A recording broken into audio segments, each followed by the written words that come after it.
সালমান খানের যে 'গাড়োয়ান' সিনেমাটা যেটা মাতৃভূমি হওয়ার কথা আছে, সেটার মধ্যে যে চীনের সাথে যে সিনটা দেখানো হয়েছে সেটা কিন্তু একদম মানে সেটা কিন্তু আবার ব্যান হয়ে যাচ্ছে।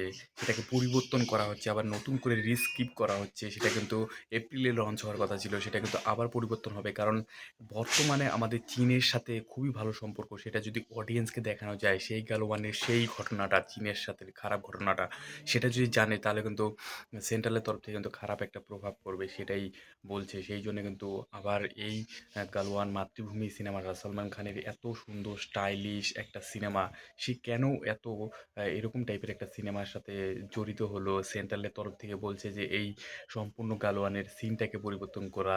তাহলে সিনেমার নাম কিভাবে এরকমটা হবে? জাজমেন্ট হবে কিভাবে? তাহলে তো সম্পূর্ণ কাহিনীটাই একদম পরিবর্তন হয়ে যাবে। তাহলে কিভাবে সিনেমাটা মানুষ দেখতে আসবে?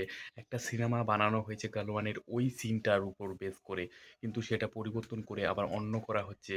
এখন দেখো যে সেই কাহিনীটাকে সম্পূর্ণ চীনের সাথে ভালোবাসার তরফে দেখিয়ে দিল, সেটাতে তাহলে একদম স্টোরিটাই কিন্তু পরিবর্তন হয়ে যাবে। সেটা কিভাবে আসবে, আর অডিয়েন্স কিভাবে নিবে? আর সালমান খান কিসের জন্য এরকম টাইপের সিন মানে একটা মুভিসটা সাইন করলো, সেটা তো আমি ভাবছি। এখন আপনাদের কি মনে হয়?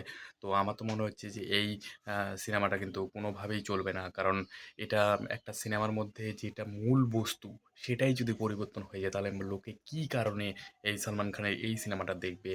তো আমার তো মনে হচ্ছে সেন্ট্রালের তরফ থেকে পুরো যে পুশ করা হচ্ছে, বিশাল বড় একটা আপডেট আসলো যে এই সিনেমাটাকে কোনোরকমভাবেই অডিয়েন্সকে এগুলো দেখানো যাবে না।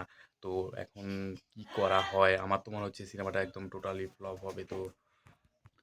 তো আজকের মতো আপডেট এখানেই ছিল। ভিডিওটা ভালো লাগলে লাইক, কমেন্ট, শেয়ার করবে। আপনাদের কি মনে হয় এই ব্যাপারে? অবশ্যই কমেন্ট সেকশনে লিখতে বলবেন। আজকের মতো এখানেই। সলমান খানের ফ্যান হয়ে থাকলে অবশ্যই লাইক অ্যান্ড সাবস্ক্রাইব।